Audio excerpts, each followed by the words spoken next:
Pessoal, eu vou gravar esse vídeo aqui, só para deixar mais claro a tarefa que eu deixei para vocês, que o prazo de entrega é domingo, tá? Deixei aí, quis deixar um tempinho maior para vocês fazerem, porque como é uma matéria nova, para vocês terem tempo de dar uma lida, rever essas aulas, né? Já é um universo novo, uma matéria nova. Para vocês poderem refletir e aí dar uma estudada para poder fazer o trabalho.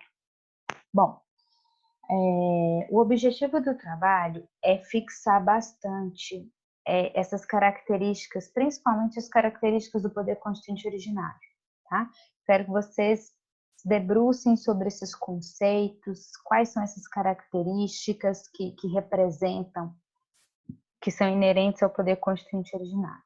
E também que a gente questione essas características, né? Eu até coloquei lá no chat agora para vocês, coloquei também na tarefa.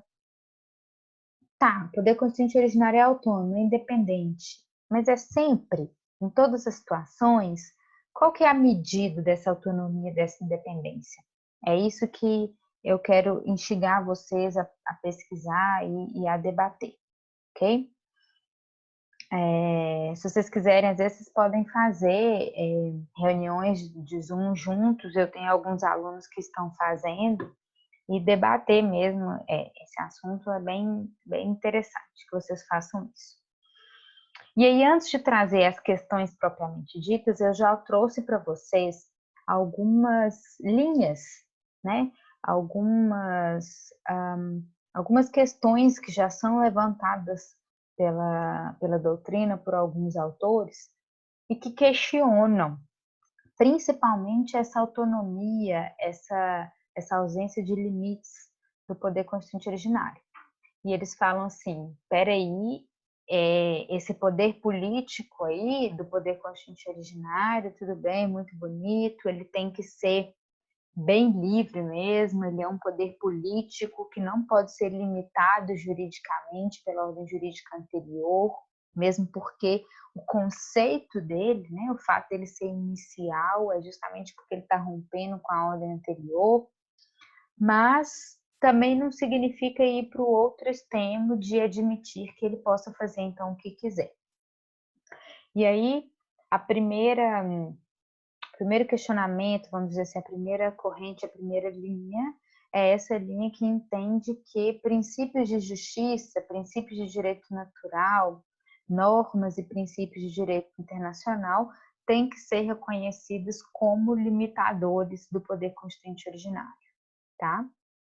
Não são todos os autores que defendem isso, que entendem ser correto, mas é uma linha de raciocínio, são autores fortes, muitas pessoas reconhecem esse tipo de limitação ao poder constituinte originário. Uma outra linha, né, uma outra corrente é a da questão dos direitos fundamentais, né, que eles não poderiam ser objeto de retrocesso nem pelo poder constituinte originário, ou seja, mesmo por essa força política, social, esse grande poder latente nos povos, nem assim eles poderiam então retroceder para restringir direitos fundamentais. Aqui é no sentido de defender o direito da minoria, né? Porque quando a gente enxerga esse povo se insurgindo e revolucionando e rompendo com a ordem jurídica anterior, é claro que não é todo mundo, cada um desse povo. É claro que é uma vontade ali, se não da maioria numericamente, mas pelo menos de uma parcela importante que tem uma força política ou uma força militar maior do que as demais, né? Então, justamente com o objetivo de defender essa minoria ou essa parcela da população que não teve a força política de se colocar, que os direitos deles não sejam simplesmente ignorados. Uma outra corrente, uma outra linha, é essa sociológica, já um pouco mais recente, que enxerga limites internos nesse próprio povo, que está nessa linha, né? Assim, eu preciso reconhecer valores aí nessa sociedade e eu não posso admitir que um pequeno grupo, né, consiga alcançar e exercer, colocar em prática esse poder constituinte originário, sem reconhecer, né, outros elementos culturais presentes nessa sociedade. E aí eu comecei a questionar questões mais práticas. A primeira questão prática tudo bem, mas e aí, direitos adquiridos? Aqui eu quero que vocês discutam aquela característica de ser ilimitado juridicamente. Se eu sou ilimitado juridicamente, eu posso desconstituir, então, um direito que tenha sido adquirido sob a vigência da ordem jurídica anterior ou não? Tem aí um certo limite que o poder constituinte originário pode atuar. A outra questão é a discussão da ilegitimidade. Tudo bem, professora, você falou que o poder constituinte originário não tem como ele ser inconstitucional nem ilegal, porque é ele que está colocando o direito. Então, ele que fala o que é constitucional e o que não é. Mas e uma Constituição que foi outorgada? Nós estudamos em classificações das Constituições, que as Constituições, quanto à origem, elas podem ser outorgadas ou promulgadas. Como que fica essa questão da Constituição outorgada? E eu terminei a aula falando da questão dos representantes, né, da relação dos nossos representantes em Assembleia Constituinte. Aqui, veja bem, eu estou falando de uma Constituição promulgada, então, aparentemente democrática, onde eu criei, né, o povo, no exercício do poder constituinte originário material, convocou uma Assembleia Constituinte, elegeu ou colocou, aclamou pessoas lá, ou fez uma eleição mesmo, elegeu, colocou representantes lá naquela Assembleia Constituinte. Então, essa Constituição ela vai ser promulgada, aparentemente um processo bem democrático. Mas e aí, então, qual que é a relação daquela autonomia, daquela independência que nós colocamos como característica do poder constituinte originário? Essa autonomia, essa independência, ela pertence ao povo ou ela é transmitida a esses representantes? Na hora que eles sentam lá na cadeira e eles se tornam constituintes, agentes políticos constituintes, investidos do poder político de criar a nova Constituição, de dizer qual vai ser o novo direito que vai reger esse povo, né? Uma vez investidos desse poder político, são eles que irão estabelecer, eles que vão exercer o poder constituinte originário formal e vão formalizar aquele poder constituinte originário material que foi exercido pelo povo, né? O povo vai lá e transmite o exercício para esses representantes. Eles que vão formalizar, eles vão exercer o poder constituinte originário formal e documentar isso, formalizar, instrumentalizar e pegar toda aquela efervescência política e social e transformar aquilo num documento em norma jurídica. Eles que vão falar qual que é a nova Constituição, o que é o novo direito. Então, como que é? Na hora que o povo, então, investe essas pessoas de todo esse poder, vejam bem a grandeza desse poder político que o povo transfere para esses constituintes. Vejam a responsabilidade, né? O povo está transferindo para eles o poder constituinte ordinário, que é titularizado pelo povo. E aí ele vai, com todas aquelas características, iniciar o autônomo, incondicionado, soberano, ilimitado juridicamente, ou na hora que o povo transfere, ele já vai um pouquinho mais limitado, um pouquinho menos autônomo, um pouquinho menos independente? Como é que se dá essa transferência? Como que se dá o compromisso, a ligação do representante com seus representados? Então, por exemplo, se a classe, nós temos hoje, né, no Congresso Nacional, a bancada ruralista, então vamos dizer, existe uma classe ruralista, né, de latifundiários, de produtores, e eles eles estão lá representados na Assembleia Constituinte com o seu representante. Significa que esse representante só tem compromisso, então, com as ideias ruralistas? Ou ele passa a ter um compromisso com o poder constituinte originário como um todo? Ele passa a ter um compromisso com aquela nação, com aquele povo, que pode, inclusive, em algum momento, ir contra o interesse dos ruralistas que o colocaram lá. Ou ele está vinculado aos interesses das pessoas que o colocaram lá. É isso que eu quero que vocês discutam e reflitam para vocês poderem responder a última questão, que foi como eu não tive tempo de explicar para vocês esse último slide, por isso que eu estou fazendo esse vídeo aqui, para vocês assistirem para fazer a tarefa. A minha pergunta, a minha provocação para vocês nesse vídeo, nessa última questão é: a Constituição Federal de 88 pode ser considerada uma Constituição democrática e criada, elaborada pelo poder constituinte originário? Aí deu nó na cabeça, né? Porque desde a primeira aula eu trouxe artigos falando da Constituição Cidadã, do quanto a nossa Constituição é democrática, que ela rompeu, ela é justamente fruto da redemocratização do nosso país, rompeu com aquela questão das constituições autoritárias, né, do regime militar. Mas então como assim que você está trazendo essa reflexão, esse questionamento? Existe alguma dúvida sobre ela ser democrática ou não?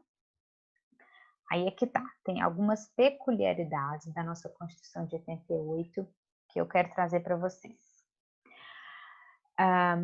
Na transição para o regime democrático, houve aquela emenda na Constituição de 67, que foi aquela emenda constitucional 69, que nós vimos na apresentação dos trabalhos, que na verdade foi considerada uma nova Constituição, né? Então, a gente tinha a Constituição de 67, que foi substituída pela Constituição de 69. A Constituição de 69, ou a Emenda Constitucional de 69, como quiserem, ela já previu no seu próprio corpo, né, nessas próprias normas, a convocação de uma Assembleia Nacional Constituinte para elaborar uma nova Constituição. Ou seja, aquele regime militar, ele já estava enfraquecido e eles decidiram, eles mesmos, conduzirem esse processo de redemocratização, né? Com medo de que, enfim, viesse uma revolução e aí isso permitisse, né, o surgimento de ideias assim muito revolucionárias, inovadoras, eles resolveram fazer parte desse processo revolucionário. Então, quando eu falei com vocês, o povo se organiza em sociedade civil organizada, e aí tem toda aquela efervescência política, cultural, social do povo para poder romper com a ordem jurídica anterior. No caso da Constituição de 88, o que aconteceu? A ordem jurídica anterior, a ordem jurídica velha, é como se ela tivesse se auto-implodido. Foi dentro daqueles agentes políticos ligados justamente a essa ordem jurídica anterior, foi lá de dentro que nasceu o poder constituinte originário material, que rompeu com ele mesmo. Então, foram os próprios agentes políticos que estavam no poder, ou seja, que faziam parte, representavam aquela ordem jurídica estabelecida, vigente. Dali mesmo, eles mesmos fizeram nascer a sementinha do poder constituinte originário revolucionário, que rompeu com a ordem jurídica anterior. Então, na própria Constituição de 69, ela já deu a previsão de que ela acabaria. Entendeu? Na própria Constituição de 69, ela já colocou lá um artigo de que ela tinha prazo para acabar.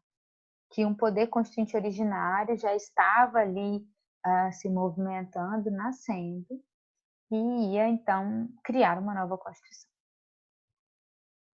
E aí, o que eu quero problematizar, polemizar com vocês é: quão democrático foi esse movimento? Quão legítimo foi esse movimento? E aí eu perguntei se se ela foi criada pelo poder constituinte originário, no sentido de que eu falei diversas vezes nas aulas que o poder constituinte originário ele é titularizado pelo povo. Então, ele tem que ser exercido pelo povo, ainda que através de representantes. Será que ele foi exercido pelo povo? O processo de elaboração da Constituição de 88 seguiu procedimentos e formalidades estabelecidos na Emenda Constitucional de 69. Mais do que prever a convocação da Assembleia Nacional Constituinte, a Emenda Constitucional de 69 já falou até como que seria o procedimento, como que seriam feitas as votações, quantos constituintes seriam, como que seria deliberada essa nova Constituição. Nós não falamos que o exercício do poder constituinte originário, o poder constituinte originário, ele tem a característica de ser ilimitado juridicamente. Eu abri a aula falando isso. Ele é aquele adolescente autônomo, independente, que fala assim, agora eu vou fazer do jeito que eu quiser. Eu não preciso seguir procedimentos estabelecidos antes de mim. Eu não preciso seguir os procedimentos que eram usados pela ordem jurídica anterior. Né? Eu posso criar o meu próprio procedimento. Mas é que no caso da elaboração da Constituição de 88, nós seguimos procedimentos que foram estabelecidos pela ordem jurídica anterior a mim, né? Ao exercício do poder constituinte originário. E aqui vem para mim o principal. Alguns constituintes, ou seja, alguns dos representantes que passaram, que formaram, né, a nossa Assembleia Nacional Constituinte, alguns constituintes não foram eleitos especificamente para serem constituintes. Eles eram congressistas, então eles faziam parte do Congresso Nacional e eles foram eleitos sobre a vigência da ordem jurídica anterior, tá? Então, eles faziam parte do Congresso Nacional existente anteriormente, eles foram eleitos para ser Congresso Nacional. Eles não foram eleitos para serem congressistas. Mas, do Congresso Nacional, eles pularam para a Assembleia Nacional Constituinte, lá ficaram e passaram, investiram também a função e a prerrogativa de constituinte. Mas veja bem, quando eu elejo alguém, ou quando eu aclamo alguém, enfim, não importa o meio, mas quando eu coloco alguém como constituinte, eu estou transferindo para ele, eu estou nomeando ele como representante para exercício do meu poder constituinte originário. Eu estou dando a ele poder de elaborar uma nova ordem constituinte. Quem era congressista e tinha sido eleito para ser congressista, ele foi eleito para tocar um ordenamento jurídico que já existia. Ele foi eleito talvez para alterar a Constituição existente, para legislar submetido às regras da Constituição existente. Vejam que o poder, se você é congressista e você vira constituinte, seu poder amplia muito. Agora o seu poder é inicial, é autônomo, é independente, é ilimitado. Você vai poder fazer o que você quiser, você vai criar a nova ordem jurídica. Então, eu como povo, né, como eleitora, é bem diferente se eu atribuo a ele o poder de simplesmente modificar a ordem jurídica já existente, mas limitado pela Constituição que eu já conheço, e se eu atribuo a ele o poder de fazer uma nova Constituição por mim. Né? Então, basicamente é isso que vocês querem. A gente pode até fazer uma analogia com a procuração, né? O instrumento de procuração. Quando você dá procuração para alguém, você coloca lá quais são os poderes que você está colocando. Se você deu o poder da pessoa de ir na faculdade fazer a sua matrícula em uma disciplina, do curso de Direito, ele não pode ir lá te matricular na enfermagem. Ele não pode ir lá e cancelar a sua matrícula, né?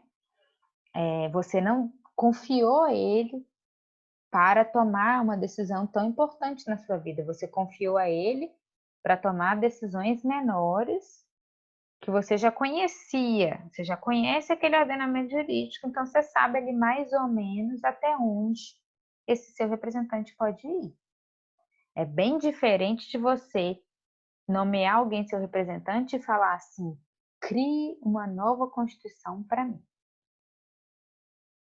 Então, me parece que aqui nós temos também uma peculiaridade, né? uma especificidade muito, muito importante, muito interessante da nossa história constitucional, da nossa Constituição de 88. E aí, por isso, eu gostaria que vocês refletissem sobre essas questões. Ok? Então, boa noite para vocês.